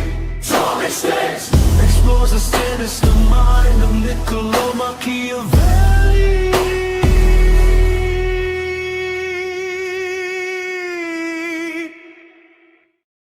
Never the wrong way. You know, we don't take things like that here. We're not overly sensitive. We don't care. You could even debate and knock me down. That's not a problem. Saying it here, front and center, instead of insinuating or say it in your own show, is the gentlemanly and the womanly thing. It means you got balls, right? If you had a problem, so to speak, with me, and you just insinuate or, right, that's terrible. But if you come here and say, Stigs, you're a little off, this is boring, whatever. We're cool. No problem. It's not for you. It's not a problem. Again, I'm not a show. I have coffee. Remember, I'm not that serious about this thing. Machiavelli. Niccolo Machiavelli. Cheating. Cheating and deception. Okay. Cheating and deception was Machiavelli's message at 4 o'clock this morning that came through the feed. Niccolo Machiavelli viewed cheating, deception, and breaking promises not as moral failures, but as practical tools for survival and victory in a dangerous world. Wow. In his teachings, Machiavelli argued that because people are naturally untrustworthy, leaders must use cunning rather than strict honesty to succeed. Core ideas of deception, the fox and the lion, we're not going to get into that. Breaking promises, a wise leader. No, I wasn't on the Four Horsemen. No, I refused that, Primo. I refused that. If you remember correctly, I didn't want to be part of that crew. Breaking promises. A wise leader cannot and should not keep their word when doing so hurts their interests or when the reasons for their promise no longer exists. When it's time to bow out, it's time to bow out, guys. The reality of human nature, if everyone were good, honesty would work. It would be the best. Because people are bad and will break faith with you, you must break faith with them first when you see the trouble brewing. Machiavelli emphasized that the public judges by the final result. If you win, If you win power and security, your methods will always be considered honorable and praised by your crowd. And that is that. All right. That was our Machiavelli Minute. I think we had some good things this morning, some great conversation. Let me get back to this comment. I never accepted it. I never accepted that. Although they were a good group of guys, it was not my thing, Primo. I was not interested in being part of any group back then, and I'm still not interested in being part of any group. I never was into that whole thing. Never was into that whole vibe. I want to beat to my own drum here. I have no goals. I have Kawfee. I don't need new friends. I got enough friends in my real life. I don't need friends from YouTube. I don't come here for a social life. I'm not that empty. I got life going on. Right? So I decided at that time, that could have been 5 years ago, right? Right? You think so, Primo? Maybe 4 or 5 years ago. I said, no, what horseman? Yes, I was on their panels. No. Yes, that is. I was on their panels, no doubt about it, as a guest. But definitely not a part of any crew. I would never do that here. I'm sorry, never. You could call that bad or good. Yes. Was One Toe Joe? Yes. Nine toe, no teeth Joe, I believe, was part of the Horsemen. I want to know part of it. I don't know these people. How am I going to get that close to people I don't know in real life? No. There's only one person that does shows that I know. AOV. It's the only person. If I don't know you from street life, real life, growing up, I'm good. I'm good. Oh, come on, you're about to a show, whatever. But really? Fern? Belleville Girl? Fern Ronay? Maybe? And AOV are the only, right, people that do shows that I personally know, that personally know things about me from life. Don't need YouTube as a social outlet. I don't need it. It's not necessary for me. I got text lines with 20 people going. That doesn't mean you need to have 20 friends. I don't need to have that many friends. And I definitely did not have to come to social media to have a social life. Remember, I bring social media into my social life. You see some of what I do. Some, not much, some. People think they know what I do all day.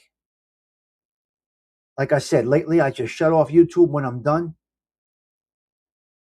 I may catch a Bambi premiere here and there. If she texts me this one's coming on, don't take offense to it. It's just how I choose to rock and roll it. It's a small portion of life. And put work into it? Absolutely never, not ever. It took me 3 minutes to make that Tino Fiumara thing today. 3 minutes. 30 seconds to make a thumbnail. What do I put? 4 minutes into a show? Get the fuck out. I'm going to work on this? Nah, I'm sorry.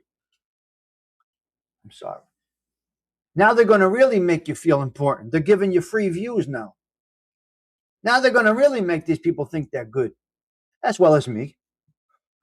I don't know what I'm doing, but they're going to make people think they're really good now because they're going to increase their views because now you're going to get it on the click-through instead of just watching for 30 or 40 seconds.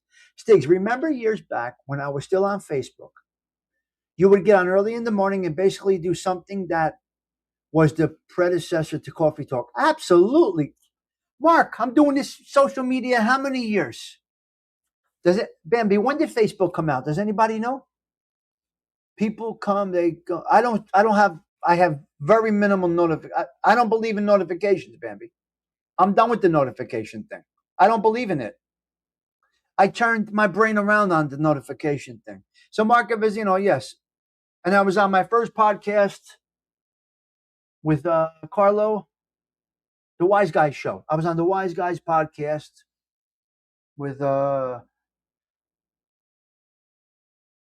05. If that's 05. No. Did it really? Facebook came out in 05? Ralphie Perna was my first Facebook friend. Ralphie Perna introduced me to Facebook. Ralphie Perna is probably the reason I'm on social media. It's Ralphie. You could blame Ralphie Perna for this. If it wasn't for him, he introduced me to Facebook. I was his first, we were to Facebook, but we know each other outside of social media. See, that's the thing. So Ralphie Perna was literally Ralphie and Tommy Spillane. 04. Okay, then I was there in the beginning. I remember getting this. I said, "What is this, Ralphie? What are you sending me?" I had to text him like, "Ralph, what is this?" Lee Cole was pushing my name on YouTube. Yes, he was. I did shows with Lee Cole, but never was I, you know, it's just not my thing. I like what I do. I like having coffee in the morning. I don't need new friends, guys. I don't need new friends. I don't. When they hear me say, "Hello, my friend," have you ever heard me say that? Have you ever heard me say to anybody on this YouTube, "Hello, my friend"? Yeah, I'm sorry, guys. We're acquaintances. I can't say hello, my friend. I just can't do that. No, it's not valid. I take the name seriously. I take the word friend seriously. You got to earn that. We got to earn that with each other. Same with me. Don't call me your friend. I'm not your friend. Not going to hurt you. I'm not going to hurt you. But don't call me your friend. Right? Pete's a 50-year thing over there. That's Belleville. LV is a 50-year thing over there. That's Belleville. Fern is a Belleville thing. That's 50 years. Mark and Vizino is 50 plus years. Many deep conversations when you first got on here. Absolutely. We had great conversations, Primo. Great stuff. Great stuff. Yes. Hello, friends. No, Cheech. No. Cheech. Let's get hypothetical here. Or let's get real here. Cheech is a name. Cheech, I got to use you as an example. How can Cheech be my friend? Cheech, what's his name? Cheech? Who's Cheech? We know his name is Frankie. Is it Cheech? My wife says, "This nut on again?" Yep, the nut is on again. Hello, wife. Good to see you. Now, Big Bones is not my friend because I don't even know Big Bones' name. Well, let me take that back again. Okay, I have a communication with Big Bones off of YouTube. All right, never mind. Never mind with that. Big Bones is a wonderful individual. Mrs. Big Bones, don't listen to anything I say, but Mr. Big Bones is really a great guy. He sent me some great stuff over, some incredible stuff. Well, heartfelt. Hello, Bill C. Heartfelt stuff. My work schedule conflicts with weekday coffee talk. Yeah, but you know I'm always here when you have a moment. You enjoy the weekends here, especially because everyone in my house sleeps on. Yes. Yes. Isn't that nice? So that's how I approach this, Mark. I'm talking shit. Well, who's a Cheech? You're going to meet Cheech? Well, who's Cheech? Imagine I tell my mother, "Mom, I'm going to meet Cheech." I'm going to meet Cheech and Zelda. Well, let me see. I'm going to meet Cheech and Big Bones. And Mama Stigs is going to say, "You're going to meet who? Cheech? Our Cheech? Or what are you talking about? Cheech? Cheech? Or what are you talking about, Tommy? And what's a big bone? You're going to meet somebody named Big Bones? Right? I mean, right? Get real about this. You're meeting what? No. Real names, some history, all your quirks. I need all of this shit, Cheech, before I say my friend. You are my online acquaintance, and I'm happy with that. And if you're not happy with that, you're in the wrong place. We are online acquaintances. If you think it's more than that, you got to be a jerk off. And I recommend that you do keep your. Now, I talk to Steven offline. There's quite a few of you that I do talk to offline, not talk about, because I don't do that shit. I don't do that backdoor bullshit. I got no time for that shit. But I will talk to many of you offline here. But some of you I might know 50 years. So, I don't know. And Mark, I agree. Weekends are fun. I'll do a 2-hour piece on a weekend. We're cozy. We'll get off of here. I'll go to the bakery. I'll go get the bread. The meatballs will be frying shortly. It's 1954 over here. The pool, I think we're kind of done. Summer's basically over. Right, Stephen? Summer's basically over. You got to get a little sleep. I hope you had a good time. You're beat tired. I hope you had a good time up this way, Stephen. I really do. I really do. Where'd you stay, Stephen, if you don't mind me asking? You just got back from ShopRite. Which one do you go to? What is that? Route right on 37? Is that the ShopRite you go to? Right on 37? Do you go to Cordy's over there? Mark, have you ever been to Cordy's? Should I shoot down there and meet you at Cordy's? You know what? Oh, Belmar. Why? Aren't you in Tom's River? Yeah, it's over, kind of. Yeah, I'm not a big fan of that heat, Primo. It's 105. We stayed at a Hampton Inn. Jersey or New York? Jersey side or New York side, Stephen? Well, if you were in the Jersey side, we would have met up. You're in Wall. That's right. You're in Wall. Yeah. Stony, motherfucking Tony. Good to see you. Yeah. Okay, I think we got a couple of clips before we get out of here. I think so. Let me see what I have up here. I don't want to forget these. What is this one? This is pretty good. Let's go back in time to Ronald Reagan.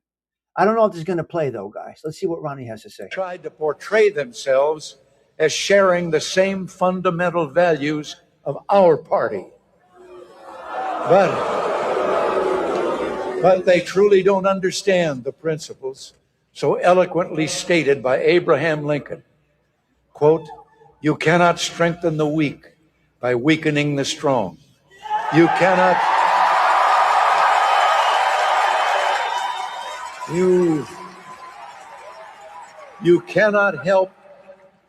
help the wage earner by pulling down the wage payer.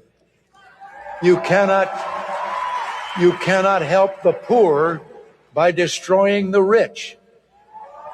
You cannot help men permanently by doing for them what they could and should do for themselves." Wow, that's pretty good, man. That is pretty good. You served under Ronald Reagan? He did you guys well? Wow, Primo, that's great to hear. Yeah, they think he's, some say he's one of the best, or maybe the best. I can't say for sure. Oh, let's look at Ian. Where are you? Where's my mob fans? Let's see what Ian has to say here. 20,000, and I didn't have the money. I was already liquidated. And I called up the line, and I said, "Hey, I got to move some money around. Is it all right if we carry this 20,000 over to next week and, give me time to move my money around?" "For you, anything." I was like, "Great, thanks." So now I'm like, all right, I'm 20 in the hole. I gotta win that back. Plus I need money to gamble with. So I really got aggressive with stupid bets and parlays. And the end of the following week, I'm 77,000 in the hole to them. And I knew I was done. The 20,000, I wasn't ready yet. But when you're 77,000 in debt to the mob, then you're done. And I never met anybody.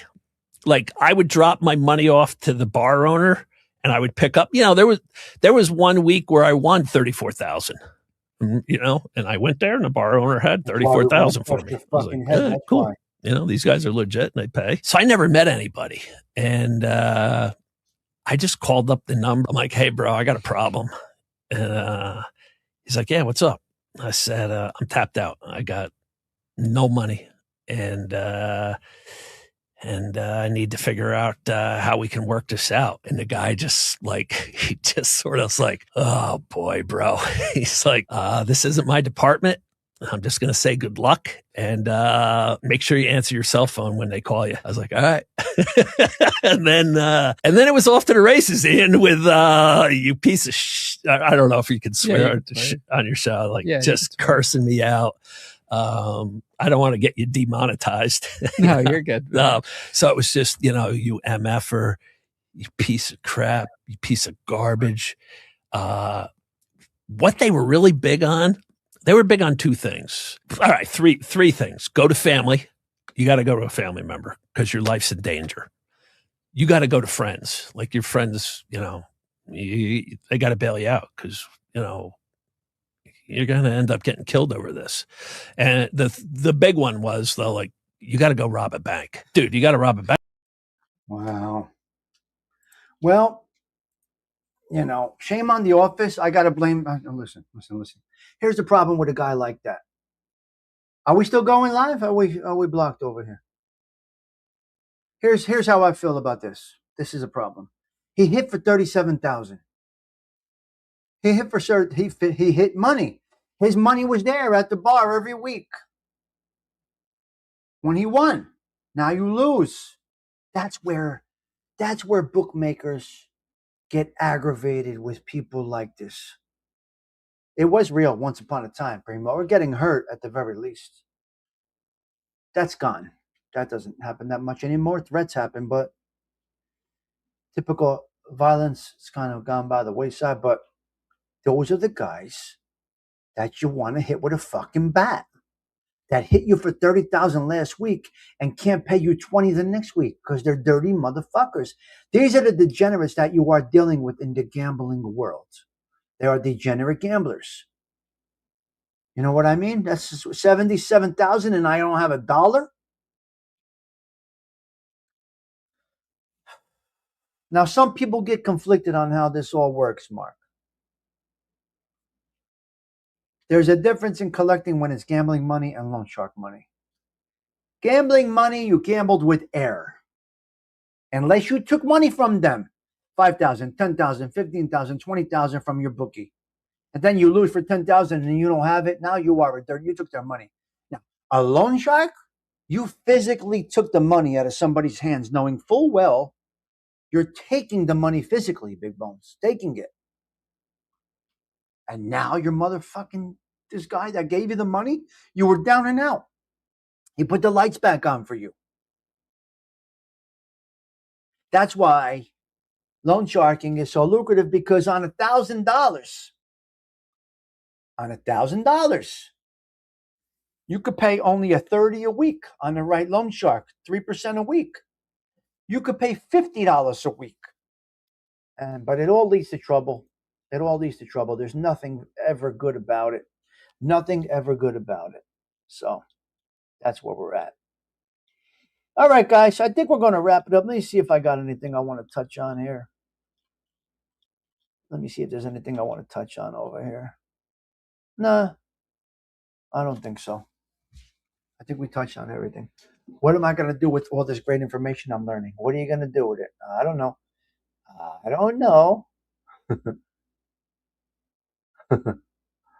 Oh, my God.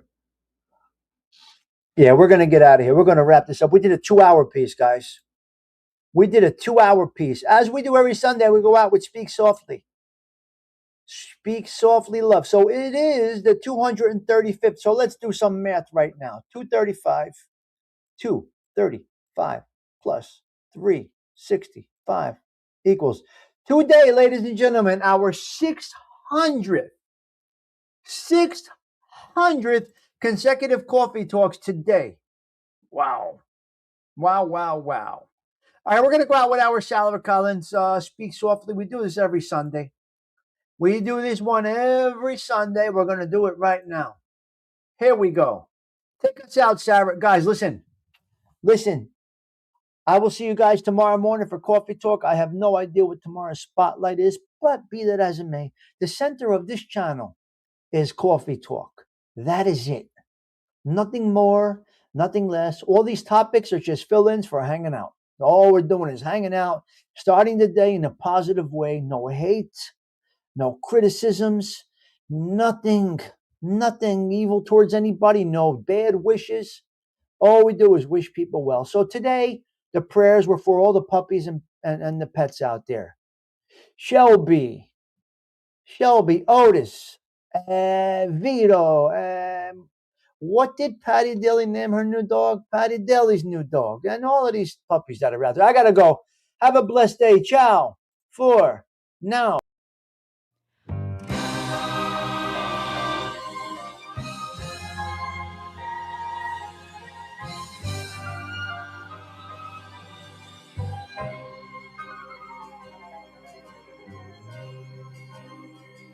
Speak softly, love, and hold me warm against your heart. I feel your words, the tender, trembling moments start. We're in a world, our very own, sharing a love that only you have ever known.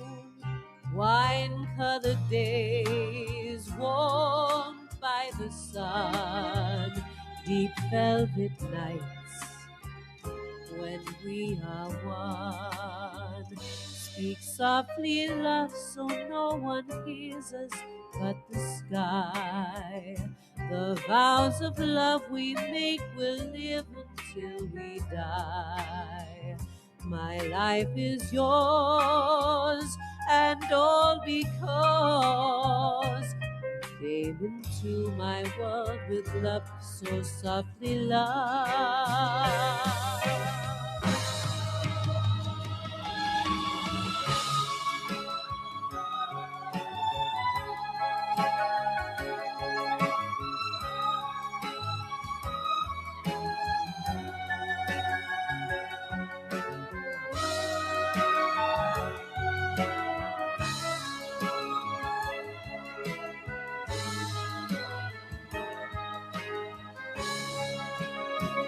Wine-colored days warmed by the sun, deep velvet nights when we are one.